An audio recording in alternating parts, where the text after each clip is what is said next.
Hey, good morning, everybody. Thanks for being here. Excited to have you on. Hanging out here in my backyard. You might hear some cool things like some chickadees or crows, or just a little while ago I heard some ospreys. You can hear off in the distance some pine siskins. That you didn't hear that? Yeah. There's some cool, fun things. There's apple trees, blueberries, raspberries around, and we might hear some cars and other things like that. But it's great to have everybody here. And yeah, what fun. I think I know most of the folks who are on here with us live. And I'm excited to dive into the topic. I mean, sometimes I talk about like really big things, like rewilding our world and stuff.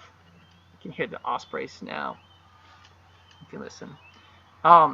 And then sometimes like I really like to ground it like back into my body and to our bodies. And Will, you love this stuff too, and John.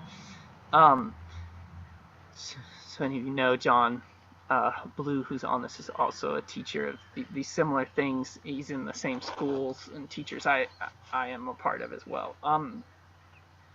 Anyway, I wanted to talk about natural movement today, and acknowledge, first of all, how lucky I am to be in this beautiful spot in the valley, Snoqualmie Valley, traditional lands of Snoqualmie people. And oh, good, Cheryl, you've got some woodpeckers with you up in Canada right now, yay! And a Nook, oh, thanks for joining us from the Netherlands. So, I want to revisit this notion of natural movement. Got some great questions about this from email. I do actually read my emails, and I usually respond to. So, people probably know that I'm not quite big enough that I have like an autoresponder chatbot AI set up to respond to everybody's emails or anything like that. I actually read them and respond to them. So, but yeah, this idea of natural movement, or what I've sometimes talked about, rewilding our bodies. And somebody asked me, so Nate, why is it beneficial? Like, why do we imitate animals? Why would that be something that would be good?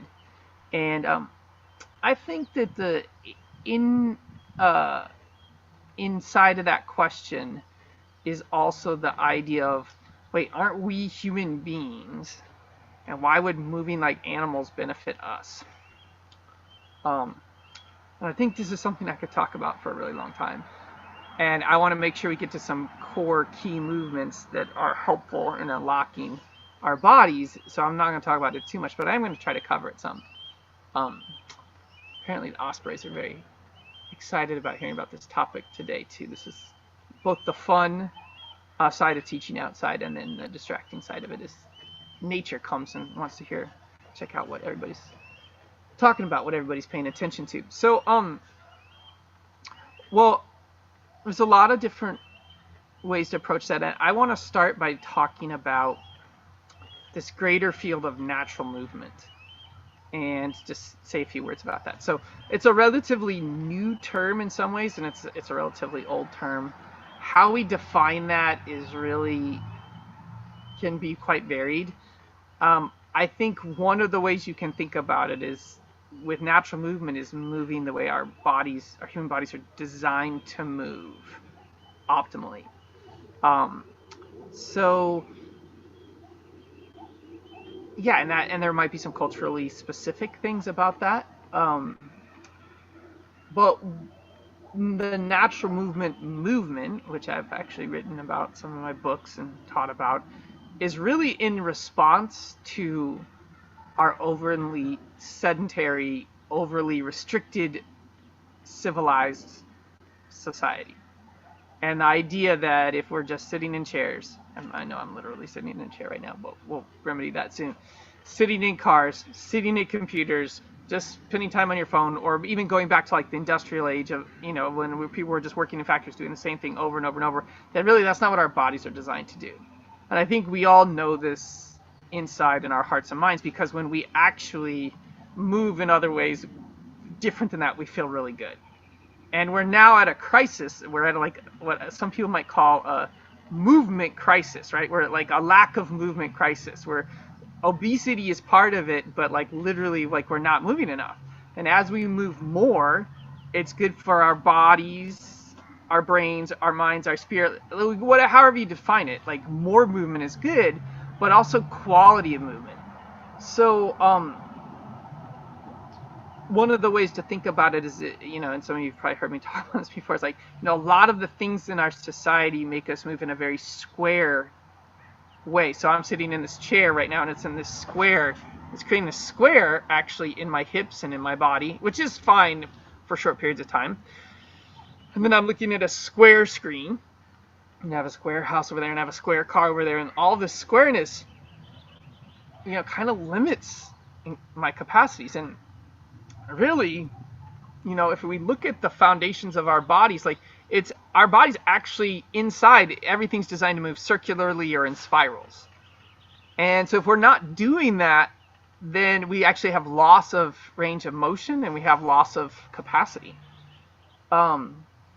A side note that I'll just mention is that there's a pretty strong link, and some people find this really fascinating, they get really excited about it, I do. There's a strong link between diversity of movement and diversity of thinking. And they call this, that basically there's some studies now done that show that diversity of movement actually increases what's called our neuroplasticity. Okay? Neuroplasticity is our ability to think in new ways and form new brain patterns in our brain. I wrote about, maybe I'll send out in my email this week the chapter in my book, Primal, that talks all about this, about like how we rewild our bodies. So one of the things I try to help people do is move in ways they're not normally moving, that then provides really good benefits for their physical health, but then it also tends to really benefit their mental and emotional health, especially if you kind of do this throughout the day. So that's kind of a broad swath of natural movement. Couple other things I'll say about it is, there's kind of like sort of modern American natural movement phenomenon, and in Europe as well, that's very parkour based, and I've studied with some of those folks and friends, and there's also natural movement that goes back to more traditional cultures and indigenous cultures, and a lot of that's very animal based. And then there can be also more natural movement that might be from, like, say, the yoga tradition or East Asian tradition. A lot of what I do is heavily influenced from internal martial arts, and most of that is what I would consider natural movement. The whole premise of that is to move naturally and freely and effortlessly. Wow, there's a lot of people showing up. Thanks everybody for showing up. Annalisa, Anook, Bill, Cheryl, Dan, David, John, Sophia, Sue, and Will. Thank you for joining. So, coming back to the animal thing, though. So, why would we as humans, especially modern humans, we are modern humans, living in a modern society, most of us on here, I think, fall into that category. We're talking through a computer, right? Why would we benefit from moving like animals? And there's a lot of different ways to answer that question, but I think one of the ways the best ways to answer that question is that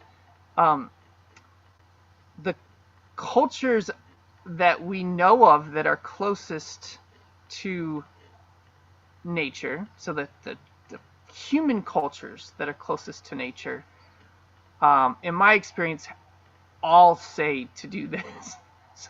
So the people that are like connected to nature, they're healthy, they have a lot of vitality, they haven't wrecked the environment around them. They're like, oh yeah, it's a part of our traditional teachings that human beings should learn to move like animals. Okay, so there's one thing, like, oh, like maybe there's something to this, right? And there's a variety of reasons why that, but I've heard that specifically from teachers in Hawaiian traditions, Native North American traditions, definitely a lot of different East Asian traditions, especially martial arts traditions. And then I haven't specifically heard it directly, but several people have shared with me from different African traditions. So we're covering a lot of the country, a lot of the world, right?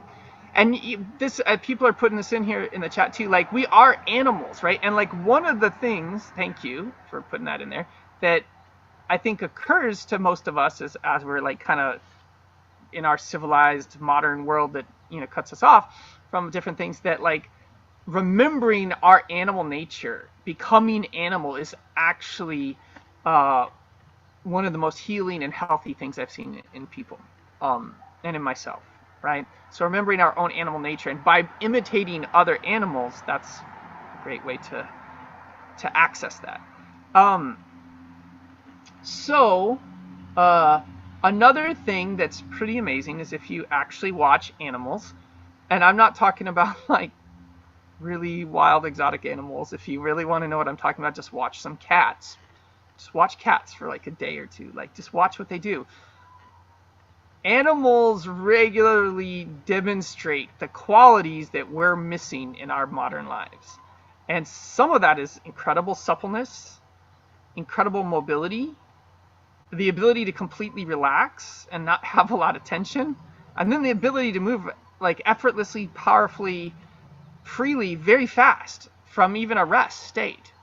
So I think there's a lot of wisdom for us just from that approach.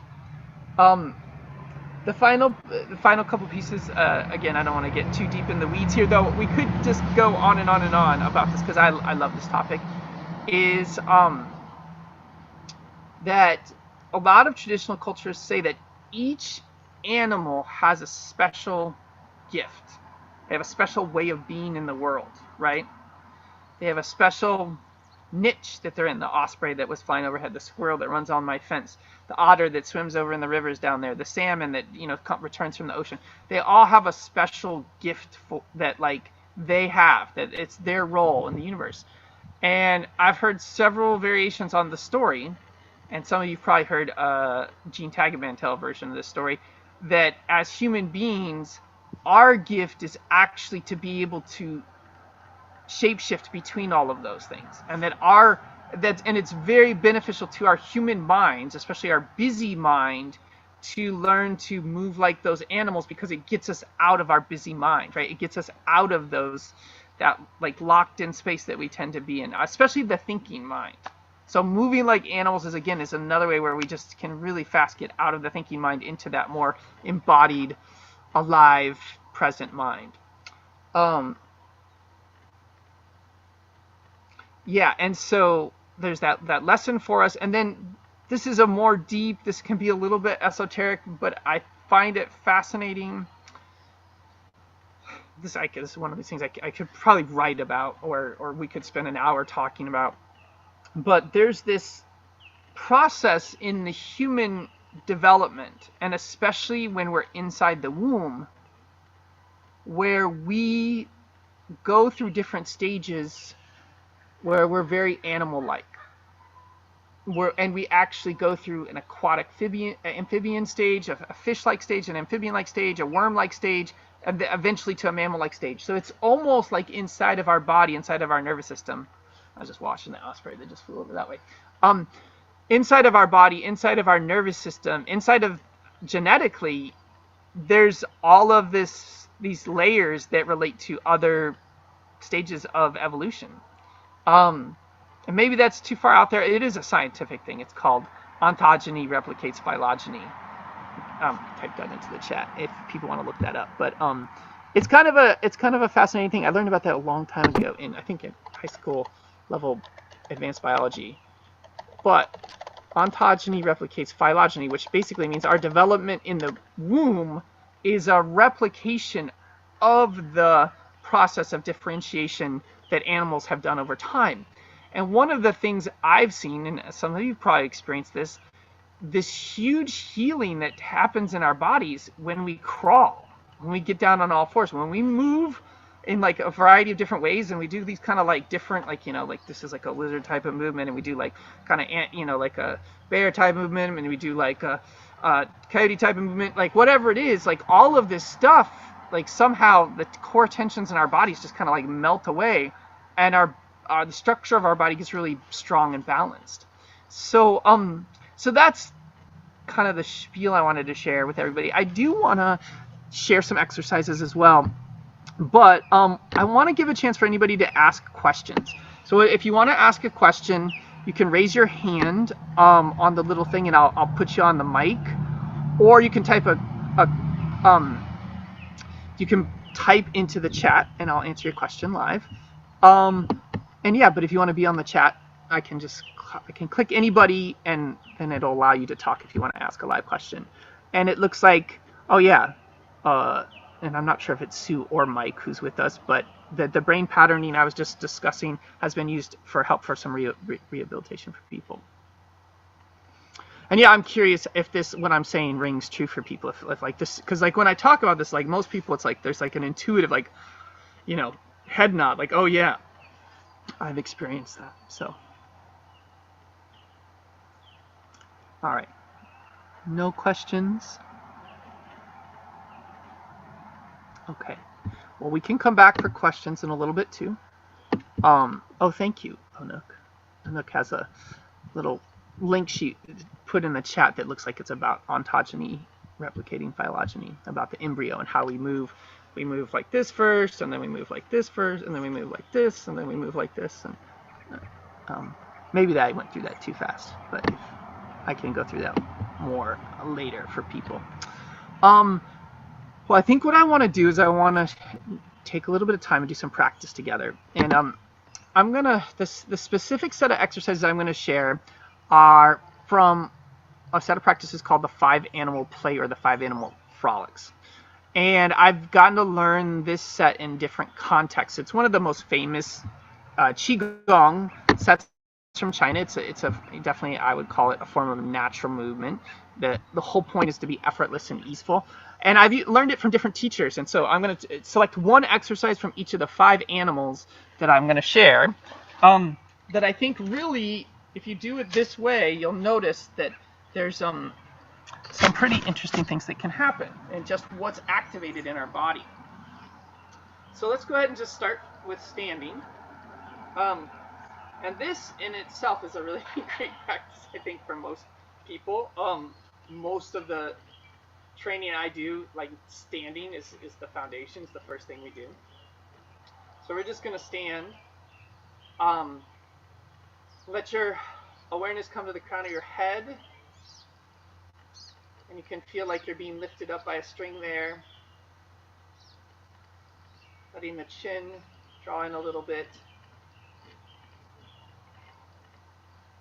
Shoulders, elbows, and wrists are relaxed. Feeling the upper back and chest soften and relax. The diaphragm soften so that the breath and the qi, the vital energy, can sink down to the abdomen. Sacrum can relax.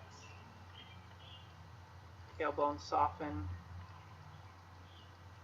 The hips, knees, and ankles relax. There's a slight bend or release through the hips, knees, and ankles. And there's this sense of allowing the weight to sink into the feet and the crown of the head to float up naturally. So this spaciousness of standing between heaven and earth. And this quiet and stillness we find naturally in this posture is one of the things I think is really missing for us. This alignment between the earth and the sky and the earth.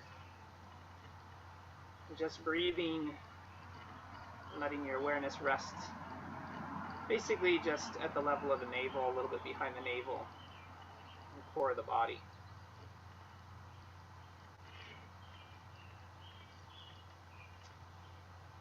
So first exercise is from the crane. So we're going to bring our heels together, and we're going to align the heels, the knees, the ankles, the insides of the legs are basically touching, right?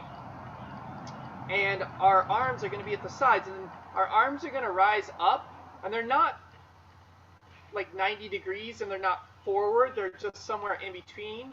Not quite 45, maybe a little bit further back, but we're going to rise. And then the wrists are going to sink, and we're going to sink, and everything sinks. So this is our first exercise, just the crane, right?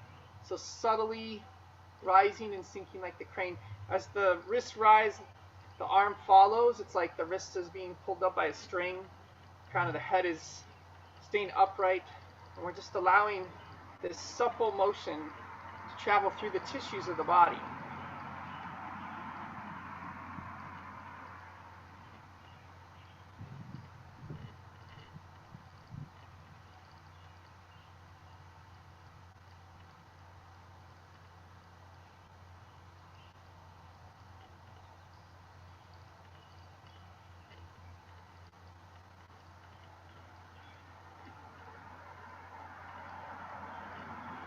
So like a crane, long and lean, well balanced.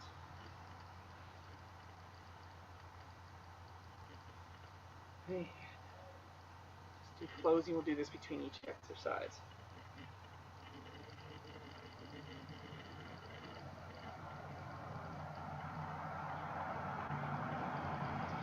So now we're gonna take a little bit of a different stance, a little bit of a wider stance. This is one of my favorite exercises. It's actually this is from a bear exercise. It's not from the main teacher I learned this from, but it's a supplementary from somebody else I learned.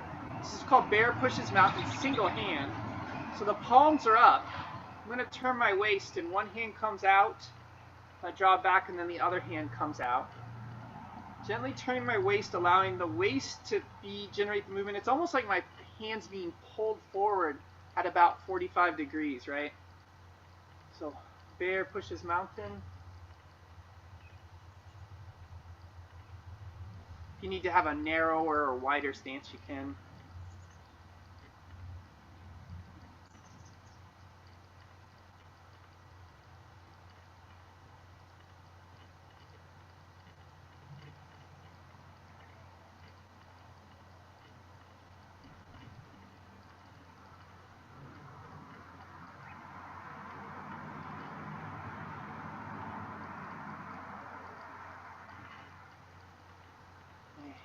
Closing.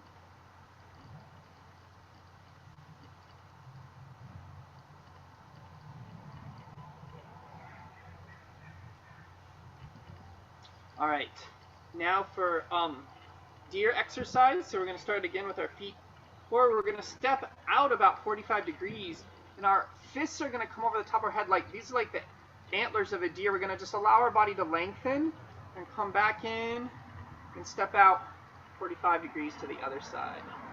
Feeling this nice lengthening of the side of the body. Remember we were talking about earlier, these movements help us move in ways we don't normally move. Most people I know don't move laterally almost at all in their life. So 45 degrees, but especially opening up. There's not like tension, there's not intensity. I'm not like squeezing my muscles. I'm just allowing the body to move in this way and lengthen.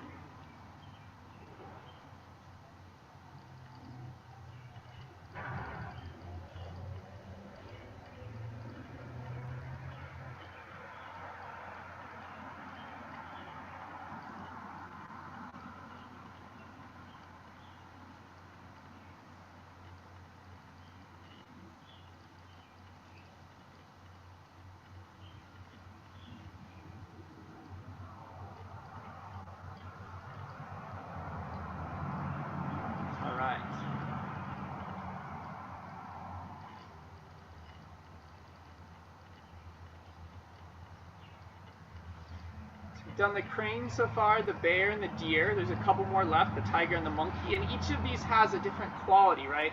They're cultivating something, and we'll get into that in future classes if people are interested. So this is one of my, there's a lot of different tiger exercises, but this one's really fun. And I took these one exercises from each of the sets in a specific way that I'll explain in a little bit. But this exercise from tiger is called cat pounces on mouse. So you're going to step forward. Your hands are going to come forward and over the top. It's like you grasp something, it's going to come behind the back, and then you're going to switch legs. So it's like your whole body's coming forward. I'll show this from the side in just a moment. But feeling that whole body extension, fingertips, drawing everything up, comes up the back, and then goes over again. Coming to the small of the back, the awareness, the small of the back. Cat pounces on mouse.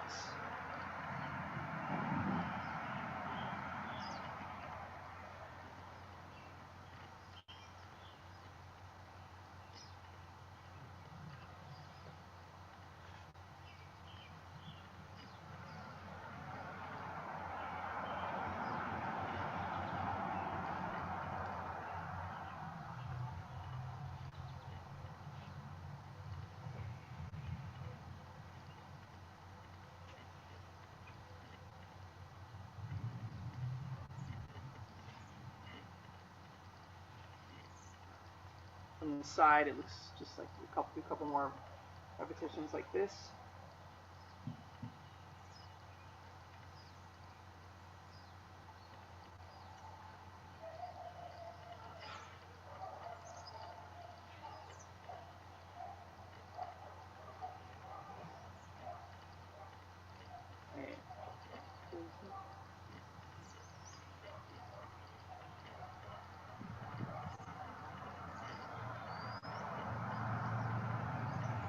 All right, now monkey. So crane, bear, deer, tiger, monkey. It's going to start again with the feet together. We're going to step forward with one foot. Hands are going to come together from basically from around the solar plexus area and then come out and expand out. Monkey offers fruit.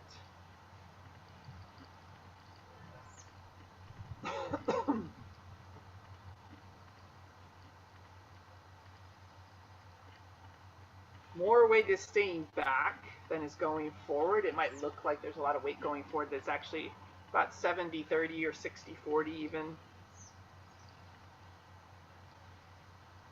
Everything comes back, scoops together, comes back to the center, and then comes out, fingertips leading.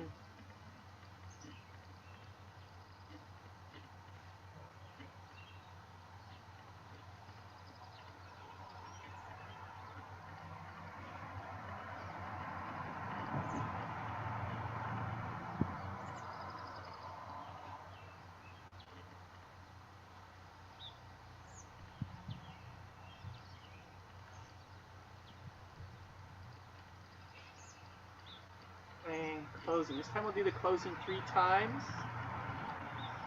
Everything settle and relax all the way to the feet.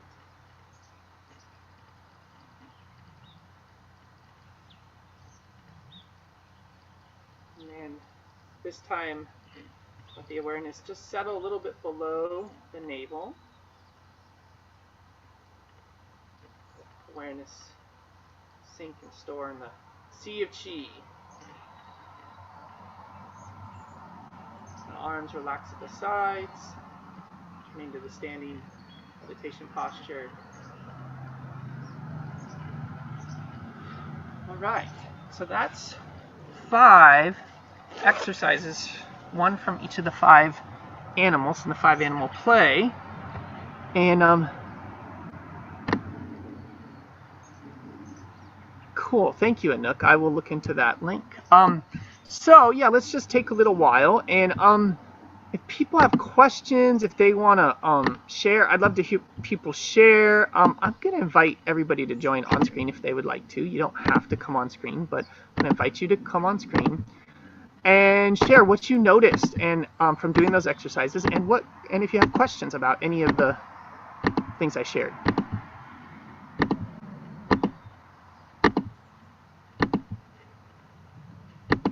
And if I accidentally don't invite you, just let me know. Sometimes I try to invite everybody and it doesn't necessarily work.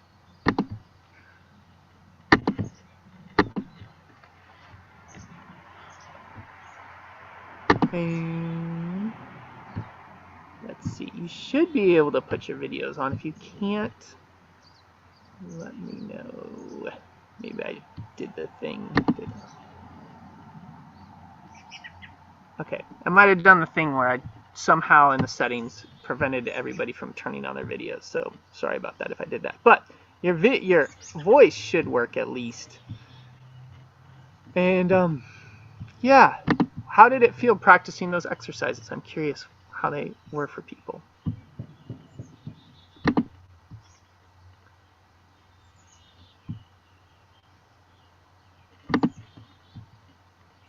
Okay, let me see if I can fix that. But yeah, Cheryl, go ahead. Hey, I thought they were wonderful. I even, I really felt the shoulder opening. I felt some warmth in the upper body. And actually with the last one, I was really thinking that it was a great one to do with clients that I have with rotator cuff issues, because it's not like a super high movement. And it's really like when I do my practice with clients, I like to do actually rotational movements and stuff, and move the joints in circles. So it'd be something for them to lubricate the joints themselves at home.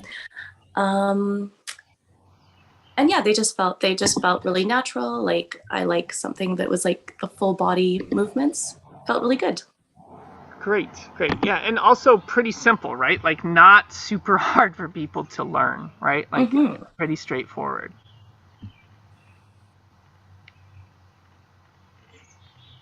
Anouk has an interesting observation here. Thank you for sharing this, Anouk. I realize that my bodily awareness is in such bad shape, I have no idea where my movement originates from and flows to. Anouk, I would say that is actually the norm that most people experience in our world these days. And that is one of the reasons why these exercises, this approach is really effective, is it's actually helping people really literally get back into their bodies and rediscover where movement and flow originates from and goes to. So thank you for sharing that observation.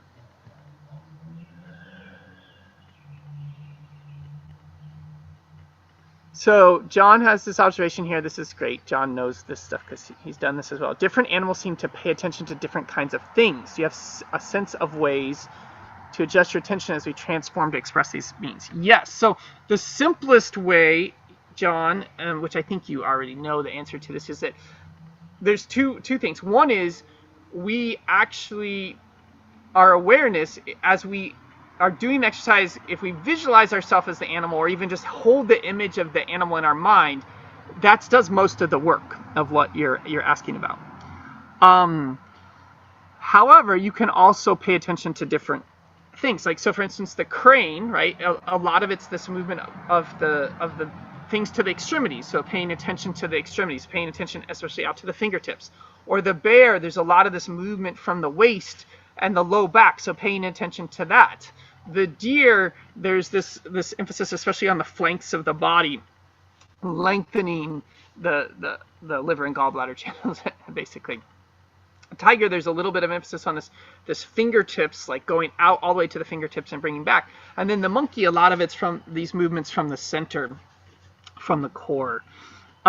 So you might have noticed the specific exercises I chose from each of those kind of emphasizes that extra. And for those of you who are really into anatomy and stuff, if you look at this, there's interesting stuff going on with specifically with the exercise we did around the fascial planes of the body, right? The specific areas. Yeah, so great. Well, any other questions or observations people want to share before we wrap up for today? Well, this is Annalisa. Hi. Hi, Annalisa. Hey, well, I just wanted to share like how I haven't done these before, and it felt like I was playing, and I loved that because it was really fun. Yeah. Like, I didn't feel like I was doing like lifting weights or having to do a certain number of repetitions. It just seemed like it was fun and imaginative.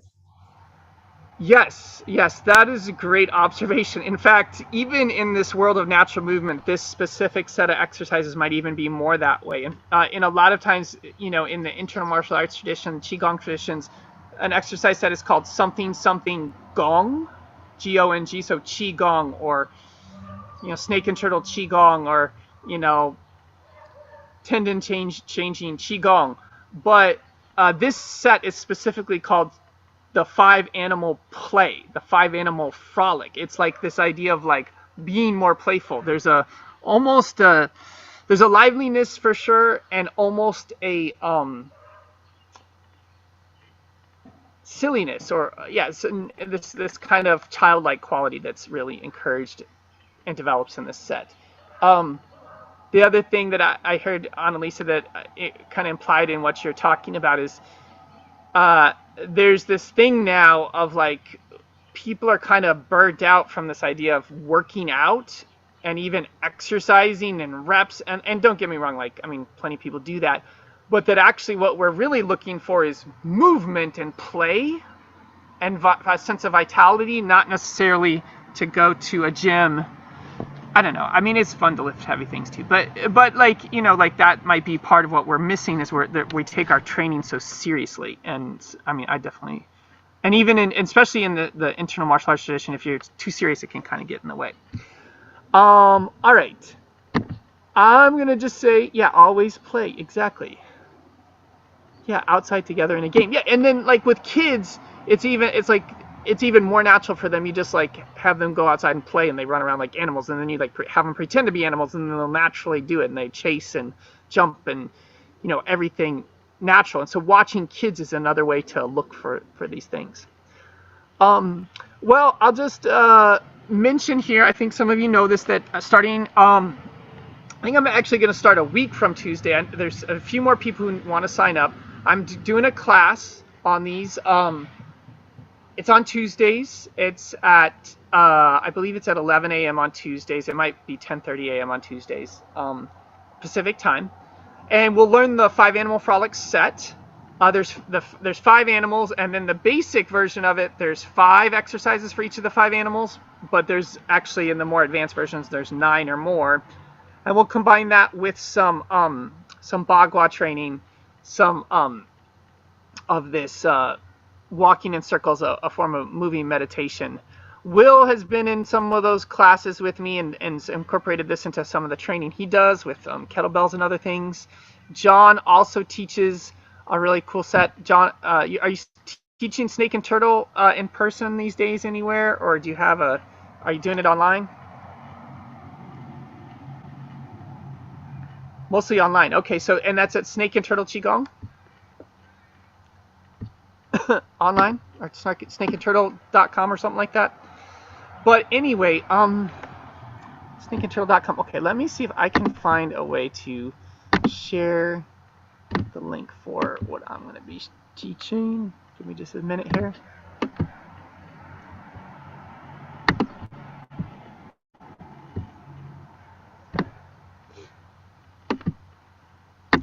Yeah, it's called Bagua, Animal Forms, and Natural Movement. And I recommend if you don't aren't able to do the longer class with me, just take these 5 exercises and play with them and try to find ways to incorporate them into your life. And yeah, so here's the webinar for that. And yeah, everybody just always email me if you have questions. Reach out to me. I love to hear the stories. This day and age, because I do less in-person teaching, the stories of how these things help people is really like feeds my soul and stuff like that. So yeah, you can register for the webinar. I mean for the series. And it says starting on Tuesday, but like I said, I think I'm gonna have to push that out a week just to get a few more people into the class. But thank you everybody. I hope you enjoyed this, and yeah, let me know directly if you have any questions. And yeah, go outside and have some fun and play and move like animals, all right? All right, thanks everybody.